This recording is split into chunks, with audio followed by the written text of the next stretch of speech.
तो जैसे कि लास्ट एपिसोड के अंदर हमने देखा था, युवान जी जो होता है वो जैसे ही उस टनल से होता हुआ बाहर आता है तो वो सामने के नज़ारे को देखकर बहुत ज़्यादा हैरान रह जाता है। क्योंकि हम देखते हैं कि युवान जी के सामने एक काफ़ी बड़ा सा जो पेड़ होता है वो मौजूद होता है, जिसके ऊपर की काफ़ी सारे इंसानी जो चेहरे होते हैं वो बने हुए होते हैं। और अब हम देखते हैं कि पेड़ के ऊपर बने हुए जो वे इंसानी चेहरे होते हैं वो अचानक से रोना शुरू कर देते हैं, और रोते हुए जो युवान जी होता है उससे बोलते हैं कि प्लीज़ हमारी मदद करो, प्लीज़ हमें बचा लो। और उन इंसानी शहरों के इतना बोलते के साथ ही अचानक से एक आवाज़ जो है वो सुनाई देती है, जो कि बोलता है कि इतने साल जो है वो बीत चुके हैं, फाइनली यहाँ पर एक और जिंदा इंसान जो है वो आ गया। और अब इस आवाज़ को सुनकर जो युवान जी होता है वो भी थोड़ा सा सीरियस हो जाता है। सीरियस होकर सामने की तरफ देखते हुए बोलता है कि आखिर अब तुम कौन हो। और युवान जी के इतना बोलते के साथ ही हम देखते हैं कि पेड़ के ऊपर एक और काफ़ी बड़ा चेहरा जो होता है वो बना हुआ होता है, और अब जो वो चेहरा होता है वो युवान जी से बोलता है कि मैं बस एक पेड़ हूँ। और अब उस पेड़ की इस बात को सुनकर जो युवान जी होता है वो थोड़ा सा घबराने लगता है। घबराते हुए जो वो पेड़ होता है उससे बोलता है कि ठीक है, मुझे एक बात बताओ कि यहाँ पर टेम्पल के जितने भी डिसाइपल थे, क्या उन सभी को तुमने ही मारा है?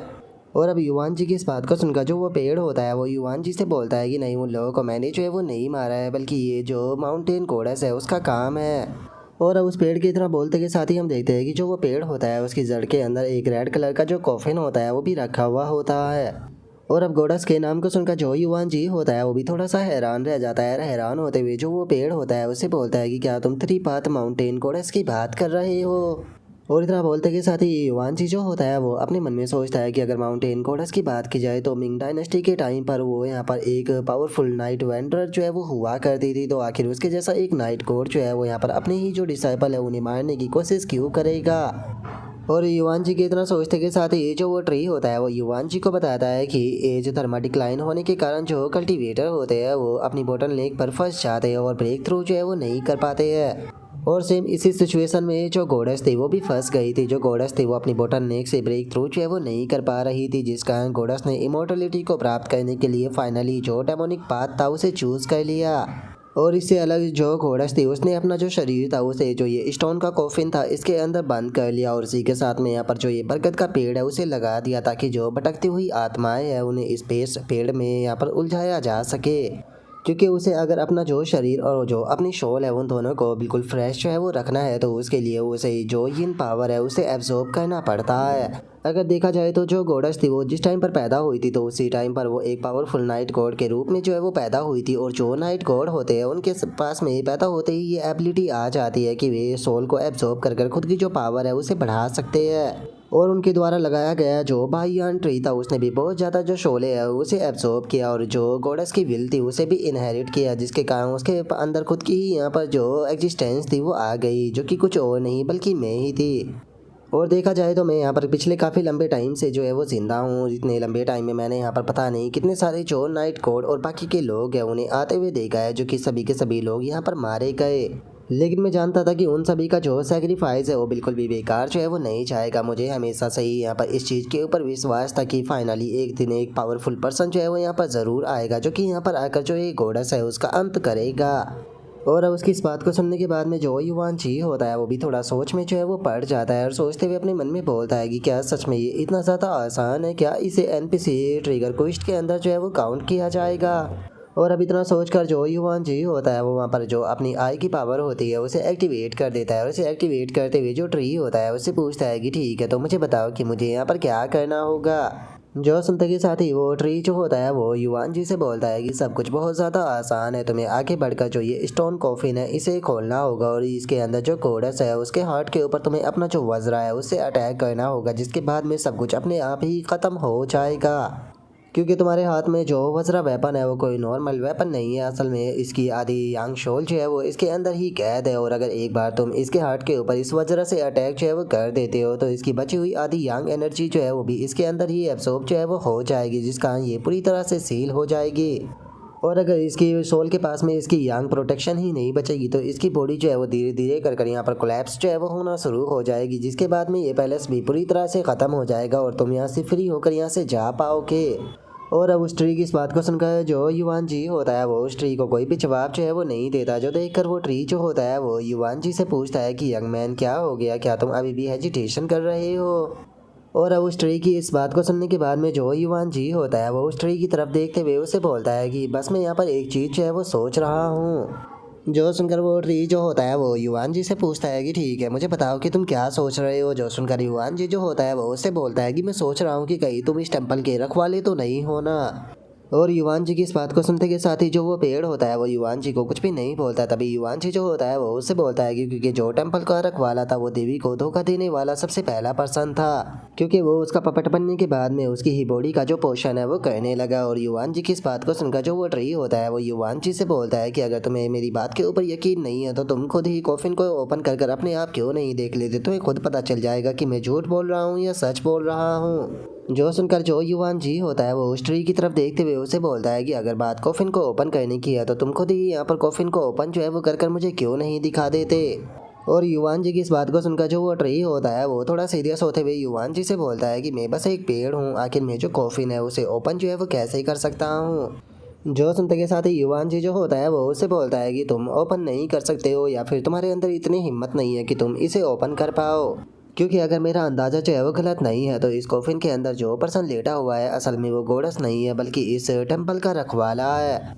और अगर मेरा अंदाज़ा सही है तो या तो तुम यहाँ पर जो टेम्पल का रखवाला है उसके गार्डियन हो या फिर तुम उसकी सोल हो, क्योंकि अगर मुझे सही से याद है तो जो माउंटेन गोडस थी जिस टाइम पर उसने यहाँ पर असेंट जो है वो कर लिया था अर्ली मिंग डायनेस्टी के टाइम पर, तो उसकी डेथ के बाद में यहाँ पर जो लोकल ऑफिसर थे उन्होंने उसके यहाँ पर होनर में एक टेम्पल जो है वो बनाया था। लेकिन यहाँ पर जो डिसाइपलों के गायब होने का इंसिडेंट जो है वो शुरू हुआ था वो योगले एरा के टाइम पर हुआ था, और इन दोनों के बीच का जो गैप है वो कम से कम 50 से 60 साल है, जो कि 2 जनरेशनों का गैप बैठता है। और वहीं अगर जो तुम्हारी दूसरी बात है अगर उसकी बात की जाए तो यहाँ पर जो मैन होल है उसके अंदर जो गोडेस है उसकी मूर्ति को रखा गया है जो कि एक राइट फिगर को दिखाता है। और वहीं तुम यहाँ पर बता रहे हो कि जो गोडेस थी उसने असल में डोमिनिक पाथ को चूज़ किया, जो कि बस एक साइड स्टोरी है। और फाइनली मुझे एक डिसाइपल का जो नोट है वो भी याद आ गया जिसके अंदर की लिखा था कि जो मास्टर है उसके ऊपर विश्वास जो है वो मत करना।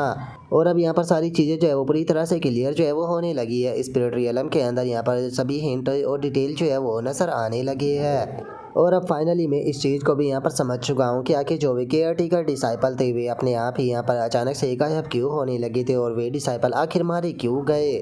जो सुनते के साथ ही वो ट्री जो होता है वो युवान जी से बोलता है कि सच में तुम तो मेरे ऊपर बहुत ही ज़्यादा शक कर रहे हो, शुरू से लेके आखिरी तक, जब तक कि मैंने यहाँ पर अभी तक तुम्हें कुछ भी नुकसान पहुँचाने की कोशिश नहीं की है। मैं यहाँ पर तुम्हें चोट जो है वो बिल्कुल भी नहीं पहुँचाना चाहता। जो सुनते के साथ ही जो युवान जी होता है वो उसे बोलता है कि तुमने मुझे चोट नहीं पहुँचाई, या फिर ऐसा भी कह सकते हो कि शायद तुम मुझे चोट जो है वो नहीं पहुँचा सकते हो या फिर तुम पहुँचाना नहीं चाहते हो। चलो मुझे यहाँ पर थोड़ा गेस जो है वो कर देखने दो। तुम्हारा यहाँ पर मारने का जो मेथड है उसके अंदर तुम सामने वाले का गला घोट कर जो है वो मारते हो, और अगर मैं सही हूँ तो शायद ये किसी इल्यूजन या फिर मेंटल अटैक से जुड़ा हुआ है। और अब इतना बोलते के साथ ही जो युवान जी होता है वो उसी सोल को याद करने लगता है जो कि युवान जी को अपनी तरफ बुला रही थी। और अब उस सोल के बारे में याद करने के बाद में युवान जी जो होता है वो अपने मन में सोचता है कि जो टाई सेक्ट के रिकॉर्ड और जो उस नाइट कोड के रिकॉर्ड थे उसके अंदर 2 चीज़ें साफ लिखी हुई थी। सबसे पहला तो था कि बाई आंट्री जो है वो बहुत ही ज़्यादा खतरनाक है, वहाँ पर वापस मत जाना। अगर देखा जाए तो मैंने यहाँ पर जो एंसेंट वॉल थी उसे ढूंढा था जहाँ पर कि मुझे वो स्पिरिट जो है वो दिखाई दी थी, लेकिन जिस टाइम पर मैं दोबारा वहाँ पर गया तो उसके अंदर कुछ भी नहीं था, जिसका मतलब कि यहाँ पर जो रियल प्रॉब्लम थी वो उस कुएं के अंदर नहीं बल्कि जो बाई आंट्री था उसके अंदर थी। और अगर उस फीमेल गोश्त की बात की जाए तो वो फीमेल गोश्त जो थी वो मुझे मेरे नाम को लेकर पुकार रही थी, जबकि मैंने यहाँ पर जो स्पिरिट रियलम है इसके अंदर अपना नाम जो है वो परमोडियल हेवनली लॉर्ड रखा है, तो फिर उसे मेरा रियल नाम कैसे पता चल गया, जिसका मतलब कि वो बस मेरे माइंड के अंदर का एक इल्यूजन था। और अब इतना सोचकर जो युवान जी होता है वो उस ट्री से बोलता है कि मैं इस चीज़ को समझ चुका हूँ कि मेरे सामने तुम यहाँ पर इतने अच्छी तरीके से बात जो है वो केवल इसीलिए कर रहे हो क्योंकि तुम इस चीज़ को समझ चुके हो कि तुम्हारा जो इल्यूजन है वो अब मेरे ऊपर काम जो है वो नहीं करेगा। और तुम्हारा जो इल्यूजन है वो मेरे ऊपर काम क्यों नहीं कर रहा इसका कारण भी अब मुझे समझ में जो है वो आ चुका है, क्योंकि इस टाइम पर मैं गोडस की जो पावर है उसे कैरी जो है वो कर चल रहा हूँ जो कि इस वज्रा के अंदर है, जिसका तुम्हारा इल्यूजन से मैं पूरी तरह से इम्यून हो चुका हूँ। इसीलिए तुम मुझे अपने पास में बुलाना चाह रहे हो इस कॉफिन का बहाना लेकर, ताकि तुम दूसरा मेथड जो है वो यहाँ पर आजमा कर मुझे मार सको। और अगर मैं गलत नहीं हूँ तो तुम यहाँ पर मेरा शायद ऊपर फिजिकल अटैक कर कर मुझे मारना चाहते थे। और अब इतना बोलते के साथ ही जो युवान जी होता है वो सीधे जो वज्रा होता है उसे अपने हाथ में पकड़कर जो वो पेड़ होता है उसके अंदर मार देता है, जिसका हम देखते हैं कि वो पेड़ के अंदर धंस जाता है। और उसके ऐसा करते के साथ ही हम देखते हैं कि वहाँ पर जो आग होती है वो भी लग जाती है। लेकिन युवान जी के ऐसा करते के साथ ही अचानक से हम देखते हैं कि वहाँ पर जो हलचल है वो होना शुरू हो जाती है, और तभी जो पेड़ की जड़ें होती है वो अचानक से युवान जी की तरफ आने लगती है।